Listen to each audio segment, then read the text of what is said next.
Hey, what's up? It's Cage G back again with some more Warhammer. Today's video is Luton 09 Cyber Mastiffs, the Chainsaw Teeth Dogs.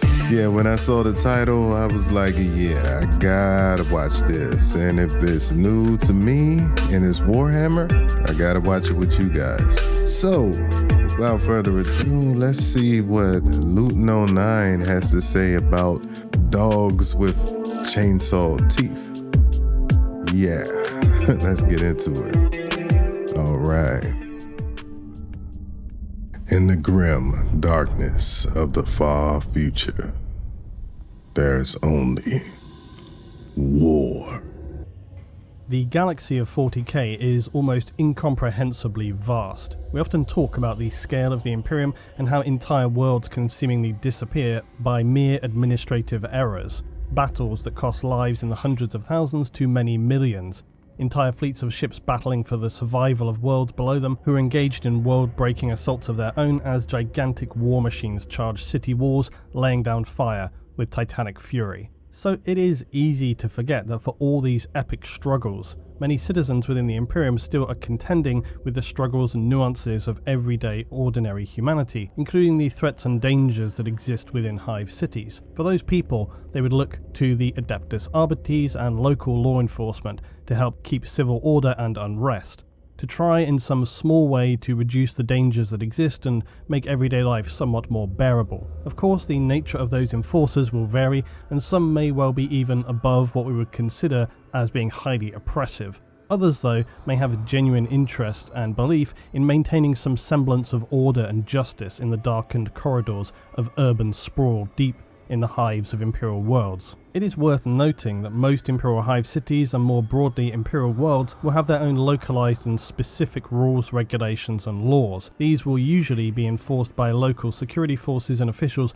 representing the Hive cities, noble families or planets to which they belong. The arbites sit above these local law enforcers as they seek only to enforce the broader laws of the Emporium itself. They ensure things remain stable and that, for example, planetary governors stay on track to deliver Imperial tithes and can be helpful as an early warning system for Inquisitors and other Imperial forces, as they will have a decent understanding of the day-to-day goings-on of a world and its Hive cities. They are often far from a large force and can be fairly easily overpowered should the tide turn against them, as we saw upon the world of Krieg. Generally speaking though, such huge uprisings are not especially commonplace, and so they are more concerned with how to deal with the vicious and violent elements within Hive cities that range from subversive agitators up to the ultra-violent gene-spliced, drug-fueled, cybernetically enhanced gang leaders who could break a person in two with their bare hands. Arbites are known for their familiar power mauls, and they often also wield powerful combat shotguns for extreme crowd control when civil unrest starts to rear its head. And these shotguns are as much a badge of office as they are an essentially identifiable weapon with the arbites, who will not wait long before laying down the law, which in the Emporium, you will be shocked to hear, is often terminal. This is likely why the arbites use so-called executioner shells. The power of these weapons means they also serve as a powerful intimidation tool, as the locals know the consequences should they step out of line. Like most things for the Emporium, these weapons are actually more advanced than basic shotguns, and their workings are something of a mystery to ordinary Imperial servants. The secrets are left with those of the Munitorum and Mechanicus who dispense such hardware. Yet sometimes powerful maul batons and shotguns that can lock onto targets to assist in challenging environments of a Hive city are not enough. You need a companion who can bring true ferocity to the lawless, and the reflexes to use their powerful cybernetic armaments. Enter into the arsenal of the arbites, the Cyber Mastiff. Cyber Mastiffs are, as their name suggests, the cybernetically enhanced or constructed police dogs of the Adeptus arbites. These terrifying creatures form their own handler arbites squads, consisting of a Cyber Mastiff and its handler. Although, like most things in the Emporium, this is not necessarily a hard and fast rule. They will be keyed to their owners' voices and smells to prevent any enemies who may somehow have the knowledge related to giving them counteracting commands. The vast majority of cybermastiff handlers, though, are in fact tech priests. They're agents of the Adeptus Mechanicus who serve the Imperium within the precincts of Hive cities, usually at the request of powerful arbites judges who will have had to pull some serious political strings to get some advanced Imperial tech into their vicinity. These Mechanicus handlers will be chosen usually for their affinity in caring for their charges' machine spirits and have an extremely bonded relationship with their cyber mastiff, who they will have spent years training and refining down their skills. Like most tech priests, handlers will have been chosen early on within the Mechanicus, having shown some remarkable ability in technical capacity or hunting skills. These tech priests will be deployed early on in their training to spend time among the arbites and enforcers who they will eventually end up serving alongside. They will first accompany Hive Precinct tech priests to better learn proper procedures to maintain the mechanical bodies of cyber mastiffs, as well as the inevitable incense rituals and commands to best appease and beg the cooperation of the machine spirits housed within them. This training will also be supplemented with experience working alongside the arbites themselves. These early periods for a tech priest cyber mastiff handler are essential, because their success or failure will not be based solely on their affinity for cybernetic hounds, but also on their ability to work closely within the Adeptus arbites, and this is essentially the entire purpose for the cyber mastiffs in the first place. The cyber dogs of the Imperium are massive and will easily stand waist height against your average adult human, and are estimated to be generally over a meter long. The animal's body is enhanced with high-speed actuators and motor systems over a carbon skeleton, which is then wrapped in angular interlocking armor plates. Just how much, though, of a cyber dog remains the original animal or not will vary wildly. This is amazing. Well, I can't even say it's amazing because, the Adeptus Mechanicus, they hate the flesh. Even animal flesh. They have to turn everything into a cyborg. Anyway, let's get back to the video. If a cyber dog remains the original animal or not will vary wildly. On some worlds, they will remain near enough entirely organic. But it's also scary. Very, very frightening. Robot dog. Chainsaw teeth. Very, very scary.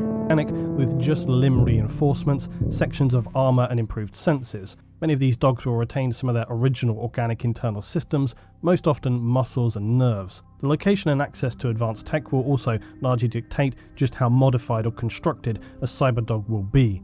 It's worth noting that even an unadapted hound will still be considerably different than those we would know today. Humanity has spent millennia experimenting and tweaking with its own genetics, not to mention the ever steadily evolving nature and abilities of humanity itself, and the same can be said for the trusty hound. Some may be constructed as almost nearly completely robotic, with only their organic wetware to classify them as a cybernetic creature, not fall into the wholly illegal AI category. The Mechanicus robots also use this loophole to avoid being classed as completely artificial constructions. These central nervous systems are thankfully not often extracted from living dogs, but will instead be produced using vat-grown or printed organic layers that are then able to take the cortical imprints required. Arbites cybermastiffs are heavily modified with cybernetics to give them tremendous sprinting speed. Their jaws use fiber actuators to snap shut, with blinding speed and power from hydraulics to exert an absolutely merciless crushing force. Any undesirable element who finds themselves face to face with an Imperial cyberdog is likely going to lose at least one limb in very short order if they cannot evade, for the Mastiff's jaws will snap shut faster than most can even see, and with such force the bone is crushed like it were absolutely nothing. However, often when facing the dangers and horrors of a hive city, or indeed its underhive, more is needed. So, from what he is saying, their jaw is the first thing the Adeptus Mechanicus alters. Interesting.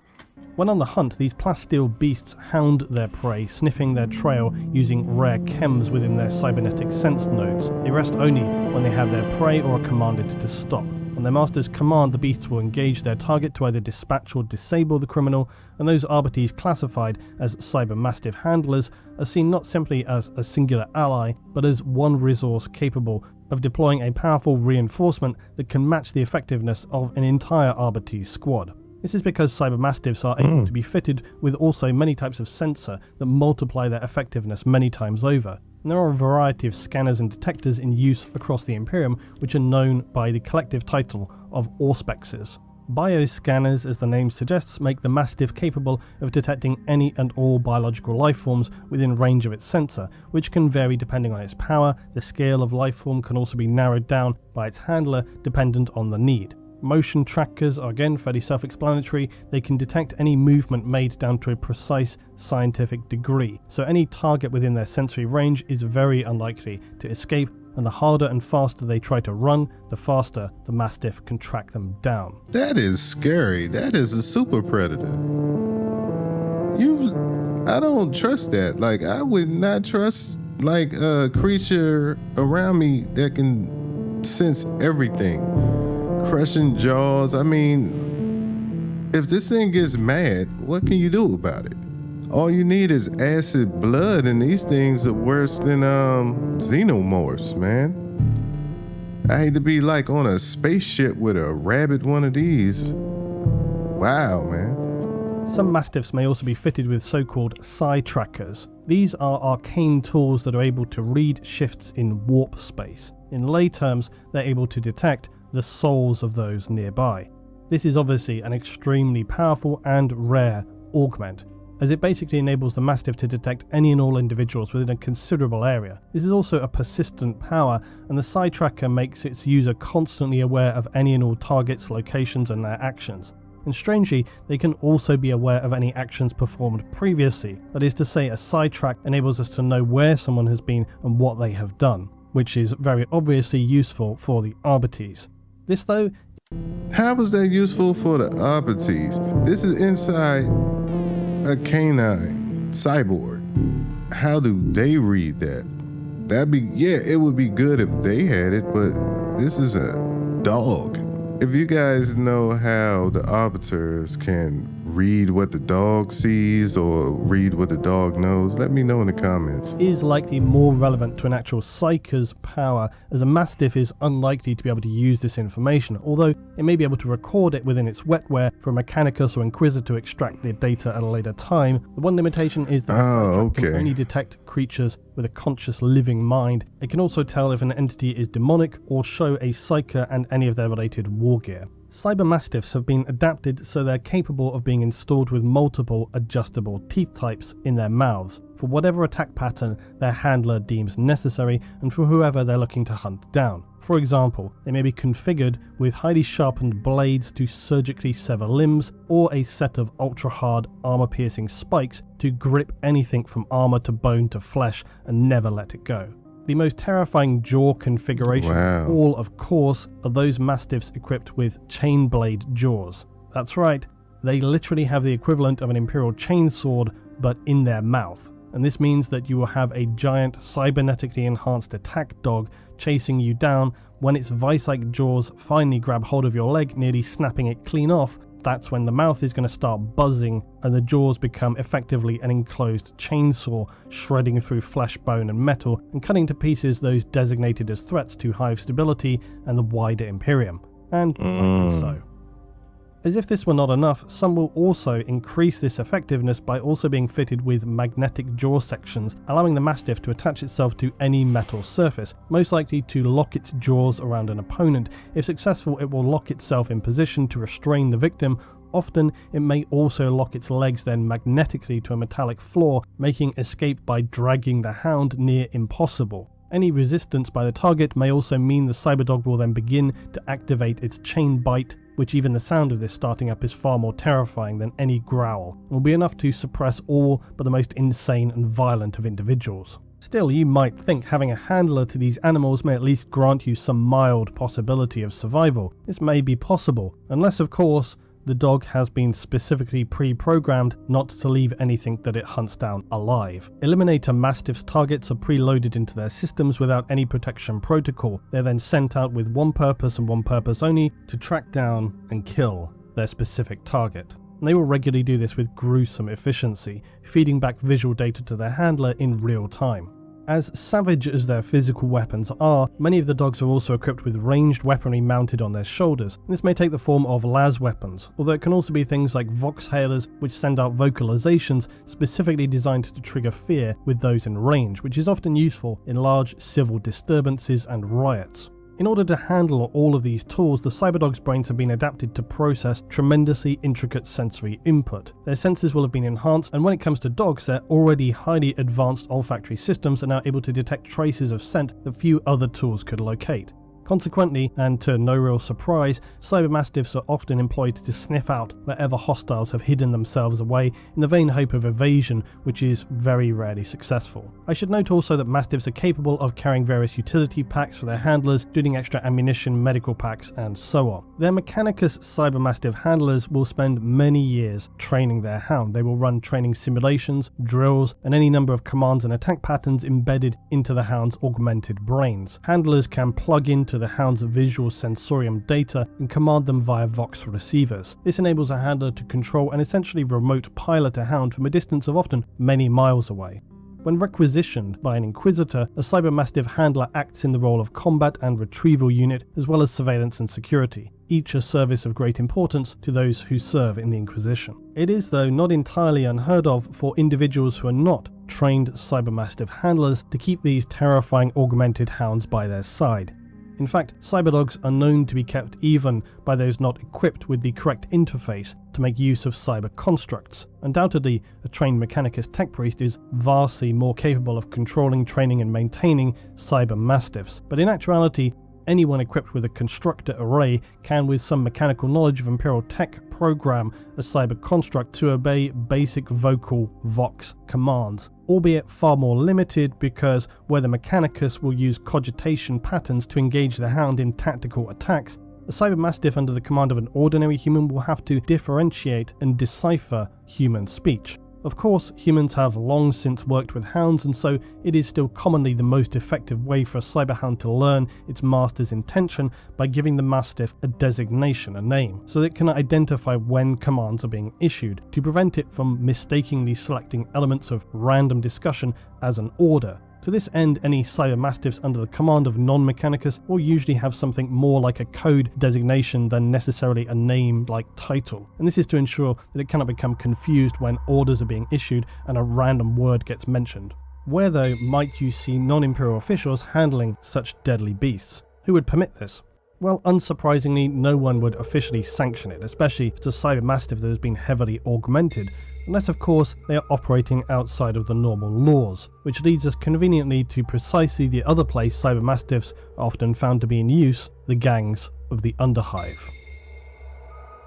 Law enforcement are not the only ones to use mankind's faithful companions across the galaxy. Ancient terror, humanity's expansion into the stars, the Dark Age of technology, and the Age of the Emporium all saw the use of trusted hounds. They've seen it all. So even now, dogs are widely kept for obviously all the reasons they have been for many millennia: their practical skills, their companionship, or just aesthetic appreciation. But beyond just those purely organic creatures, the cybernetically enhanced are used also by those less desirable elements, including Underhive gangs. The gangs of the Underhive have access to all manner of tools and hangers-on, bounty hunters and specialists, so cybernetically enhanced or otherwise exotic creatures are nothing at all that unusual. Yet they are still something that will help to signify wealth and status within the dwellers of the lawless realm below a hive city. At the extreme polar end of that scale, it is unfortunate that dogs can also be consumed as a readily available food source for some seeking something more than a cube of processed corpse starch. Although most, it should be said, will aggressively defend themselves, and most have masters who will keep a close guard of them, as they would also to their master. In a hive city, its guilds and underhives will commonly breed dogs to patrol and protect both their territory, caravans, and various holdings. Within the hive city of Necromunda, House Orlok are known to use a wide variety of hounds to act as vicious and powerful guard dogs who are bull-like in their posturing and appearance, but they'll also use more sleek and hyper-alert watchdogs patrolling their territory, and then of course you'll also see toughened, stocky fighting dogs that they breed sadly for sport. Talking about Necromunda, I cannot wait till that game comes out. I don't know about y'all, but it's going to be all about this underworld stuff, and I got my pre-order in already. I don't know about y'all. Such is the nature of the bleakness in the Underhive. Still though, forging a brutal and loyal killing machine is far from an exacting science. Some augmentations of hounds may be more successful than others. Some can be merely just a little bit stronger or have enhanced jaws. Others are the stuff of nightmares, exhibiting lightning speed, jaws which can shred limbs and cut straight through armor. They can leap off walls, dodge fire, vision that lets them combine their hypersensitive smell with enhanced vision to give a visual landscape to the hound that is outside of its direct field of vision. He is saying too much about these damn dogs, man. These, like I said, these things like sound like too much. Like they can sense everything, they can smell everything, they can access the warp and what has happened, but you know, they can sense where you're going. They can tell where you've been. They can, no, it's too much for a wild animal.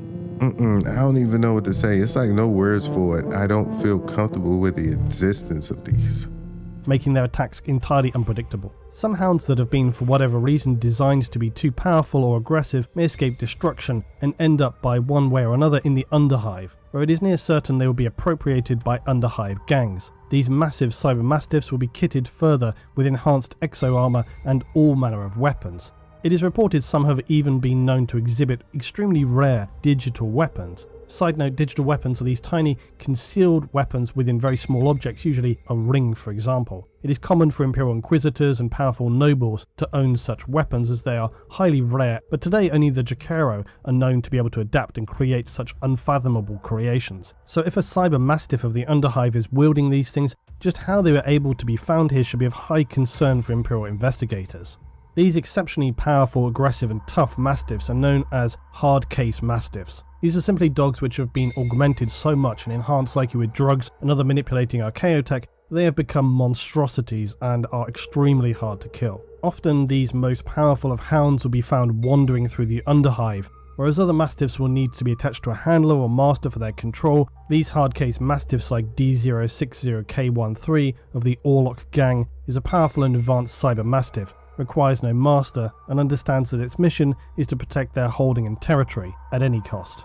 It patrols the toxic wastes of the Underhive, a one-hound army of terrifying power that few, if any, should wish to encounter, because the almost inevitable outcome of coming across a hard case mastiff will be your gruesome, grisly, shredded death. And then finally, just a small afterthought to finish on. I love these small details of things like cyber mastiffs. They've been around for quite some time now, being featured in the spin-off game Inquisitor. They've also appeared, of course, in the RPG Dark Heresy. Most recently, there is a solid news section in the Necromunda Orlok book House of Iron, and I've been collecting all of these Necromunda books as they've got tons of interesting lore bits like this, as well as rules for the specific gangs like Escher and the House of Blades, the Bounty Hunters, the Hangers-On, etc., the guilds and all this. I want to talk about some of these smaller game systems like Necromunda and Kill Team soon, so that's on my to-do list. But these snapshot details of Imperial life are what really brings the lore to life for me. It's all well and good for us to always hear about these world-ending battles between titans, and yes, I do have a new titan vid in the pipeline, but I'd love to get down to this level as well, the gritty, toxic battles within the Underhive, where every shell counts, and having a cybernetic monstrosity coming leaping out of the dark and taking your arm with it is just another day, and some real bad luck in the Underhive. If you're interested in these more refined, specific details, I do recommend checking out Necromunda and its associated supplements because they give some real rich detail into the background of Hive cities, and as I say, I'll try and look at this more steadily as we go along. Cyberhounds, mastiffs are something though that are more widely used than perhaps is regularly represented, and I think I want to start adding them to some of my forces, even if these are just a simple token companion which serves no real purpose. So I think for my upcoming Imperial force, their command team should have a hound to go along with, and these details are something I want to continue to drill down on. Either way, hope you enjoyed the vid today. If so, please do drop a like. If you're intrigued and want to pick up either Necromunda or the House of Iron book, my Element Games link down below. As always guys, thanks greatly for watching. I'll see you all in the next one. Okay, that is the video, and I am deeply concerned and terrified of these damn dogs. If they put scanning technology, able to read the warp, chainsaw teeth in a animal, that is absolutely frightening. Imagine one of them being let loose into like a building, or let loose on a spaceship, let loose anywhere. What can you do about it? You can't hide from it. You can't run from it. That's scary. This is not a human. This is not something that you can reason with. That is absolutely frightening. I don't know why the Astartes don't mass produce these things and just set them loose on battlefields. Attack anything that is not wearing Astartes armor. I think it would be highly effective. Anyway, that's my thoughts. Let me know what you think in the comments. Like always, you could have been watching anything from anyone, but you were here with me. Till the next video. Peace. You there? Yes, sir. Did you feed my dog today? I am sorry, sir. My apologies. It must have slipped my mind. I will get to it right away. No need. There's no need for that. But tell me, how fast can you run? You need help.